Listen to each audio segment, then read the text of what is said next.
السلام عليكم ورحمة الله وبركاته. يوسف الجراح يتصدر الترند في أحدث ظهور له.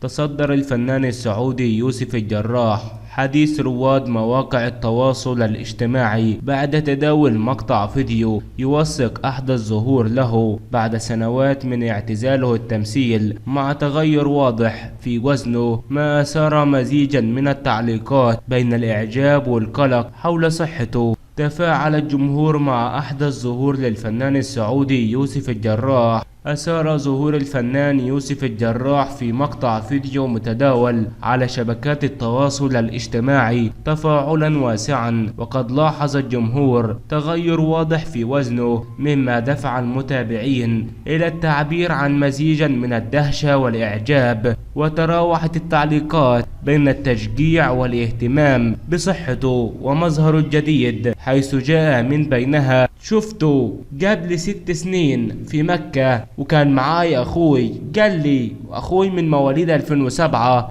من هذا؟ يوسف الجراح. وقال آخر: يا أخي إذا أنت سمين لا تنحف، وإذا نحفت اعرف متى توقف. والله صار شكله هذه المرة. بينما يعتبر معلق ثالث أن هناك من تظهر السمنة عليهم أحلى بكثير وتعطيهم هيبة، متسائلا عن سبب نحافته. وأكد معلق آخر أن الفنان يوسف الجراح للأمانة جميل طلع وهو نحيف كان من زمان. ويعود يوسف الجراح في مسرحية المتحف التي تدور حول شخصية مدير متحف عاش أكثر من 30 سنة بين أروقة المتحف، حتى أصبح في حياته هناك وتتغير حياته فجأة بعد اكتشاف أحفورة مرتبطة بعالم الجن، ليجد نفسه في محاكمة غير متوقعة لتقلب حياته رأسا على عقب. ووصف الجراح المسرحية بأن دمها خفيف وتقدم بأسلوب ممتع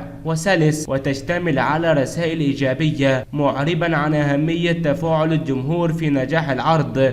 وبدأ عرض المسرحية في الرياض على مسرح بكر الشدي، ويشارك في بطولتها أيضا النجم عبد الله السدحان مع أسماء معروفة. نظمت جمعية الثقافة والفنون في جدة يوم 30 ديسمبر الماضي أمسية تكريمية للفنان بعنوان عطر السيرة وفن المسيرة، بحضور نخبة من الفنانين والمثقفين والإعلاميين ضمن تنظيم متكامل أبرز دور الجمعية في المشهد الثقافي المحلي. وكان يوسف الجراح قد اعتزل التمثيل نهائيا في عام 2018 ليتجه إلى تقديم البرامج، بينما أجرى في 2013 عمليتين جراحيتين لاستئصال ورم حميد في جسمه. يوسف الجراح يتعافى من أزمة قلبية في الولايات المتحدة. غادر المستشفى على مسؤوليته الشخصية على الرغم من رفض الطبيب المعالج له. تعافى الممثل السعودي يوسف الجراح من الأزمة القلبية الحادة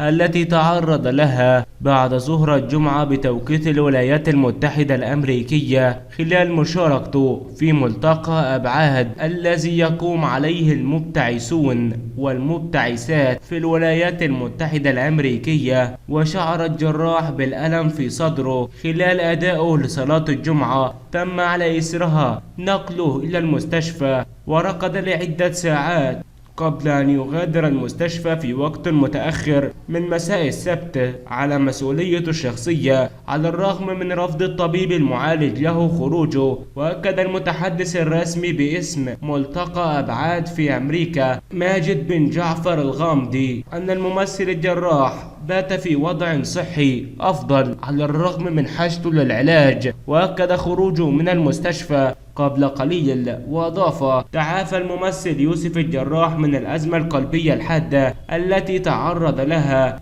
اليوم وهو في صحة جيدة، وغادر المستشفى على الرغم من رفض الطبيب المعالج له خروجه. ولكن الجراح أصر على الخروج على مسؤوليته الشخصية بعد أن وقع على ورقة الخروج، مؤكدا أن لديه طبيبا معالجا في السعودية هو من يشرف على حالته الصحية ويريد إكمال العلاج له. ولم يتحدث حتى الآن سبب الأزمة القلبية، ولكن الجراح كان قد تحدث في حفل الافتتاح عن الظروف الصعبة التي يعاني منها بسبب وفاة والده قبل أسبوعين، غير أن الممثل السعودي يعاني في الأصل من مشاكل قلبية تسببت في دخوله المستشفى قبل عام لأسباب تتعلق بالقلب، وكان من المقرر أن يعود الجراح للسعودية يوم الاثنين المقبل، غير أنه لم يتقرر بعد هل سيلتزم ببرنامجه المحدد أو سيسيطر عليه التغيير، كما أنه كان من المقرر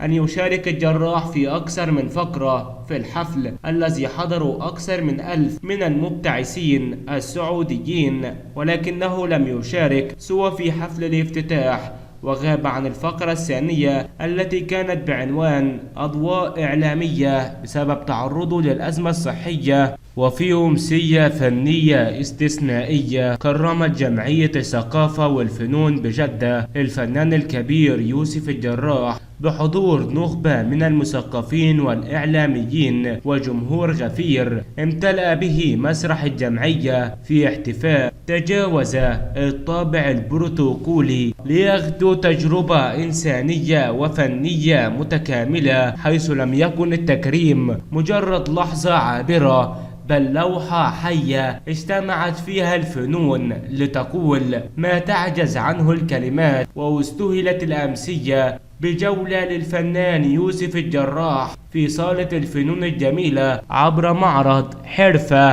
الذي وثق الحرف السعودية بعدسة الفن والوعي. وهناك وقف الجراح متأملا الصور محاورا الفنانين الفوتوغرافيين والتشكيليين، من بينهم المصور محمد محتسب في حوار صامت بين الصورة والذاكرة والمكان والإنسان. وضمن لحظة التكريم قدم للجراح بروتيا تشكيلي من إبداع الفنانة نوال العمري بوصفه قراءة بصرية لملامح الإنسان قبل الفنان، في إشارة إلى عمق التجربة الإنسانية التي شكلت مسيرته. وشاهد الحضور في الفيلم التعريفي بجمعية الثقافة والفنون بجدة أعقبه العرض الخاص بعطر السيرة وفن المسيرة الذي قدم قراءة بصرية لسيرة الفنان يوسف الجراح بعيدا عن التسلسل التقليدي، معتمدا على الذاكرة والصورة بوصفهما أداة سرد. كما شارك الشاعر الطفل الموهوب جاسر الأحمدي بفقرة شعرية ترحيبية، وقدمت الفنانة الصغيرة لانا عرضا مسرحيا غنائيا تفاعليا شاركها فيه الفنان يوسف الجراح بروح أبوية محبة، فيما قدم المتألق عبد الحميد فقرة فن لتنوع المواهب وحيوية المشهد الفني.